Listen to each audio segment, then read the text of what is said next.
Hello students, कैसे हो आप सब। स्वागत है आप सबका एक बार फिर से आगाज इंस्टीट्यूट में। भारत की सांस्कृतिक विरासत ये टॉपिक हमने स्टार्ट किया है और इस टॉपिक में अभी जो है हम कला प्रारूप को पढ़ रहे हैं। 4 क्लासेस हमारी हो चुकी हैं और कला प्रारूप में जो है हमने चित्रकला को स्टार्ट किया। हमने प्राचीन भारतीय चित्रकला को शुरू किया था। मैंने आपको ये बताया था कि चित्रकला क्या होती है और चित्रकला का जो प्रारूप है वो अलग अलग कालखंडों में अलग अलग रहा। प्राचीन भारत में चित्रकला का फॉर्मेट अलग था, मध्यकालीन भारत में चित्रकला का फॉर्मेट अलग था और आधुनिक भारत में, या भारत जब अंग्रेजों का गुलाम हुआ, जब भारत उपनिवेश बना, तो उपनिवेशिक काल में भारत की जो चित्रकला थी वो अलग थी। भारत में कई सारी जो क्षेत्रीय चित्रकला है उनका भी बड़ा बोलबाला रहा, जिन्हें हम जनरली लोक चित्रकला कहते हैं। तो भारत में जो चित्रकला के प्रारूप हैं हमें अलग अलग कालखंडों में तथा अलग अलग क्षेत्रों में भी अलग अलग देखने को मिलते हैं।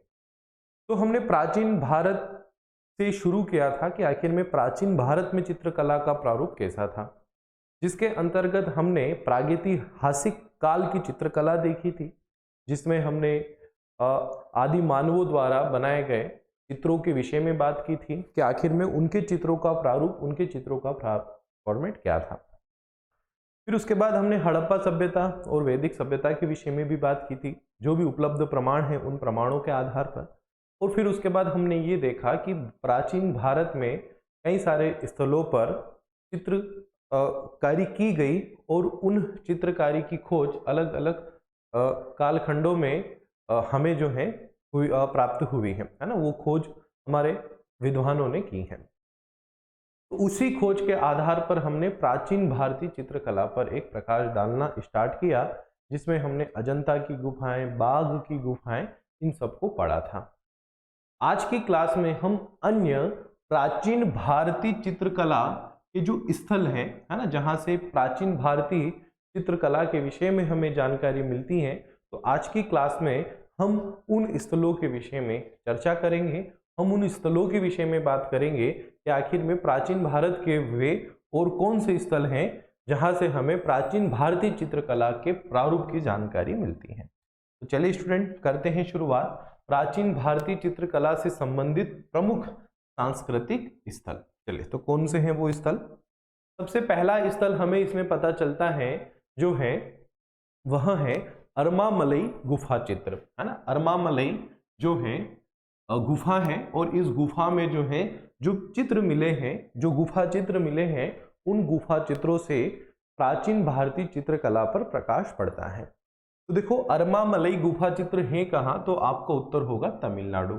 एग्जामिनर कई बार सीधे सीधे कुछ इसी प्रकार के ही प्रश्न कर लेता है सांस्कृतिक विरासतों से कि आखिर में भीमबेटका कहाँ है, तंजौर जो है, तंजौर के मंदिर वो कहाँ है ना, बृहदेश्वर मंदिर कहाँ है ना, इस टाइप के प्रश्न, खजुराहो के मंदिर कहाँ है, लोकेशन को लेकर जो प्रश्न है वो कई बार सीधे सीधे परीक्षा में हमें मिलते हैं। तो आपको याद रखना है अच्छे से, है ना, कि अरमामलई गुफा चित्र कहाँ है। आपका उत्तर होगा तमिलनाडु। ये हमारी भारत की एक सांस्कृतिक विरासत है अरमामलई गुफा। ये गुफा 8वीं शताब्दी में निर्मित हुई थी, है ना। 8वीं शताब्दी संभवतः इन गुफाओं को निर्मित किया गया था, है ना। अब इन गुफाओं की यदि हम बात करें तो यहाँ पर जैन धर्म से संबंधित जो है हमें अवशेष देखने को मिलते हैं। बाघ की गुफाएं, अजंता की गुफाओं में हमें बौद्ध धर्म से संबंधित प्रमाण देखने को मिले। वहीं अगर हम बात करें अरमामलई की गुफाओं की, तो यहाँ पर जो चित्र देखने को मिलते हैं उन चित्रों का संबंध जो है वो जैन धर्म से है। यहाँ पर फ्रेस्को और टेम्परा दोनों शैली के चित्र मिलते हैं, है ना। अब फ्रेस्को शैली क्या होती है वो मैं आपको बता चुका हूँ और टेम्परा शैली के विषय में हम आगे बात करेंगे इस कला वाले टॉपिक में ही।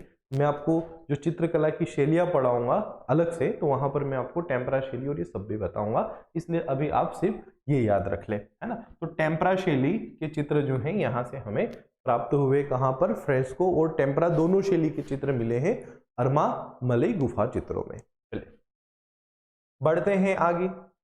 अन्य स्थल जिसका नाम है, याद रखिएगा अच्छे से, सीतनवासल गुफा चित्र, है ना। सीतनवासल गुफा में जो चित्र मिले हैं, तो सीतनवासल गुफा कहाँ है, आपका उत्तर हो जाएगा तमिलनाडु। ये संभवतः 7वीं शताब्दी में निर्मित हुए थे और इनका भी जो संबंध है वो जैन धर्म से ही बताया जाता है। और अजंता और बाघ से इस स्थल की समानता बताई जाती है, क्योंकि अजंता और बाघ में जिस प्रकार के गुफा चित्र मिले हैं और उन चित्रों की जो शैली मिली है, उसी शैली के चित्र जो हैं यहाँ पर भी देखने को मिलते हैं। वही फ्रांसिस्को शैली में चित्र यहाँ पर बने हुए हैं और लगभग ऐसा लगता है कि अजंता की गुफाओं को देखकर ही यहाँ पर चित्रकारी की गई। ठीक है, तो अजंता और बाघ की गुफाओं से इन गुफाओं की समानता है। जो अलग है वो ये है, ये जैन धर्म से संबंधित हैं, जबकि अजंता और बाघ की गुफाएं जो हैं वह बौद्ध धर्म से संबंधित हैं।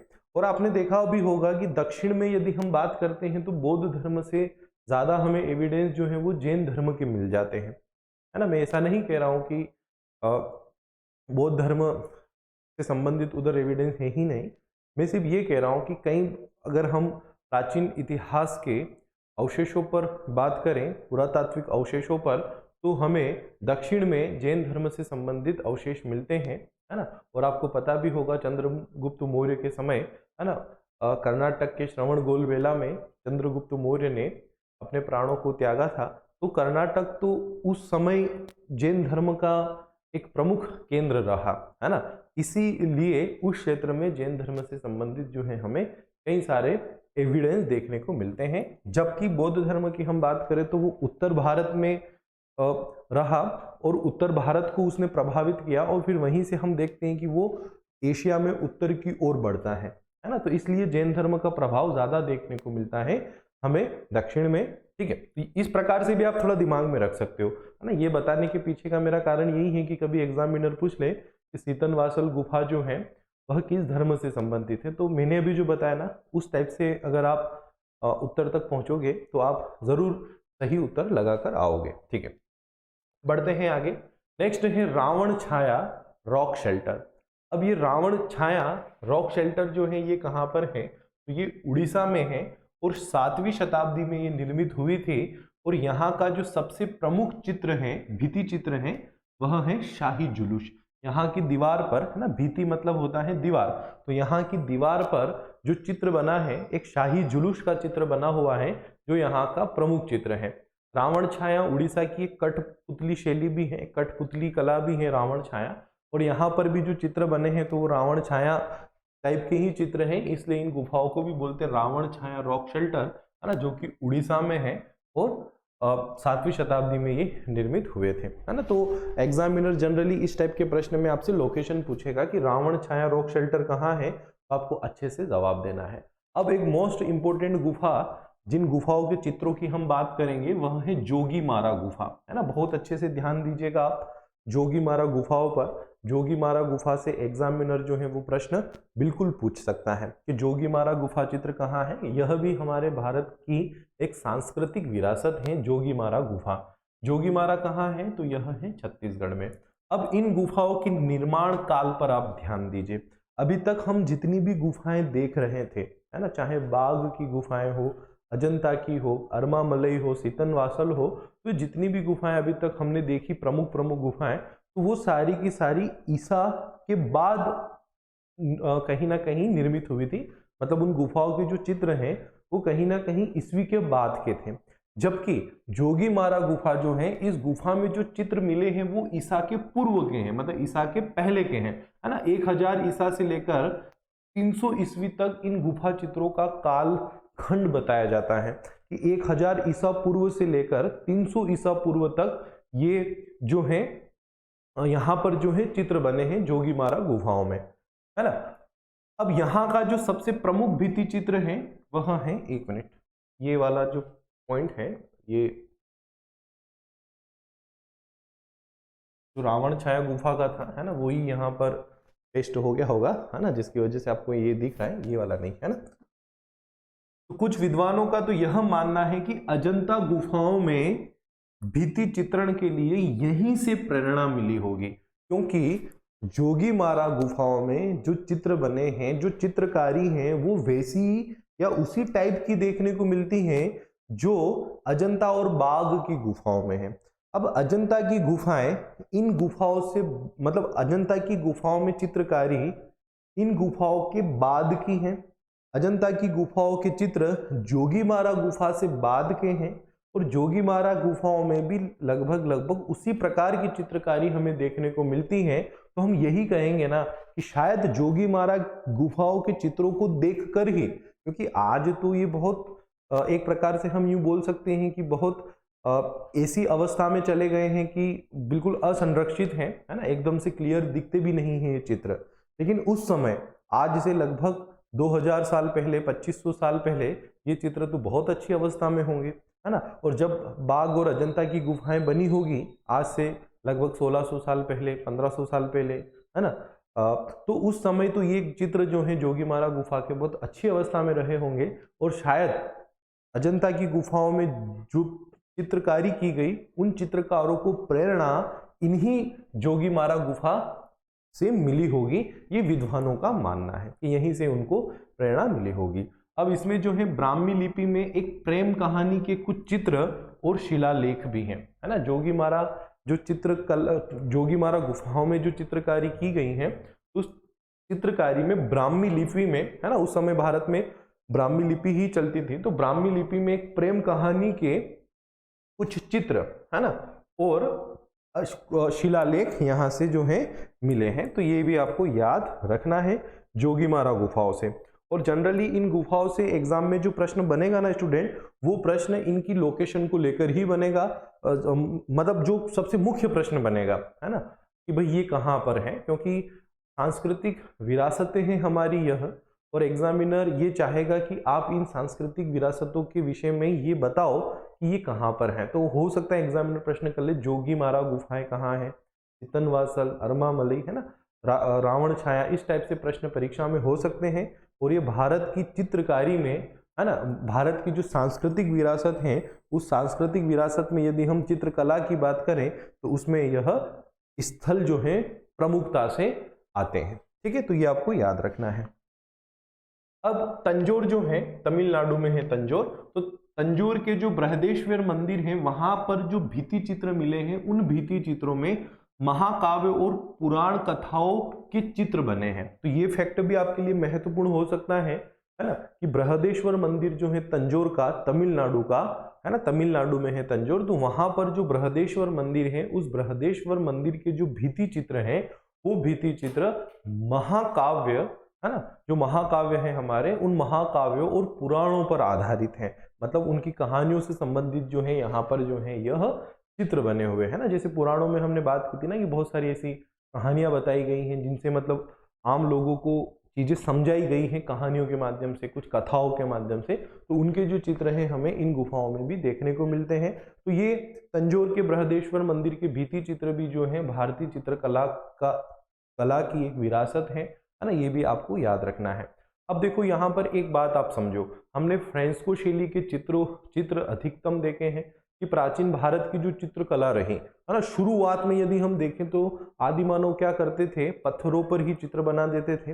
लेकिन धीरे धीरे जैसे जैसे हम आगे बढ़े तो उन्होंने क्या किया, एक विशेष प्रकार का लेप दीवारों पर लगाया और उस लेप के ऊपर वो चित्रकारी करते थे, और वो लेप जनरली चूने का होता था, और जिसे हम जनरली फ्रेंस्को पेंटिंग बोलते हैं, है ना। जैसे आज भी करते हैं ना बहुत सारे लोग, आपने देखा होगा कि जो सीमेंट होती है उस सीमेंट को दीवार पर चिपका कर फिर उस सीमेंट के ऊपर चित्रकारी करते हैं, है ना, ताकि वो चित्रकारी काफी समय तक रहे, है ना। ऐसे पत्थर पर बनाएंगे तो पत्थर को कैसे खोदेंगे, है ना, पत्थर के ऊपर अगर सीमेंट लगा देंगे तो सीमेंट होती है मुलायम जब, है ना, और उसके ऊपर आसानी से अच्छी सी चित्रकारी की जा सकती है। तो ये धीरे धीरे उन लोगों ने इस प्रकार की तकनीकें निजात की, और इन्हीं तकनीकों का जो परिणाम था वो फ्रेंस्को पेंटिंग थी, जिसमें चूने का प्लास्टर करके, है ना, दीवार पर लेप लगाकर उसके ऊपर चित्रकारी की जाती थी।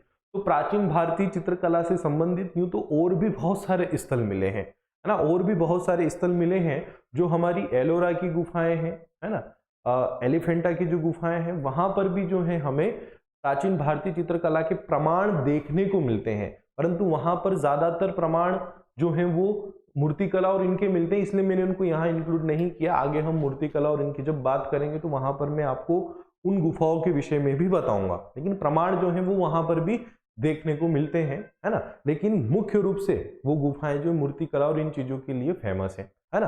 तो चित्रकला का जो फॉर्मेट था, हमें इन स्थलों के माध्यम से जो सबसे मुख्य समझना था वो समझना था चित्रकला का फॉर्मेट। हमारे सिलेबस का जो हिस्सा है वो है कला प्रारूप, है ना, आर्ट फॉर्मेट। तो चित्रकला का क्या फॉर्मेट था, उस फॉर्मेट को समझना, है ना, और उन स्थलों के बारे में जानना जहां से हमें इस फॉर्मेट के विषय में पता चलता है, ये हमारा मुख्य काम था।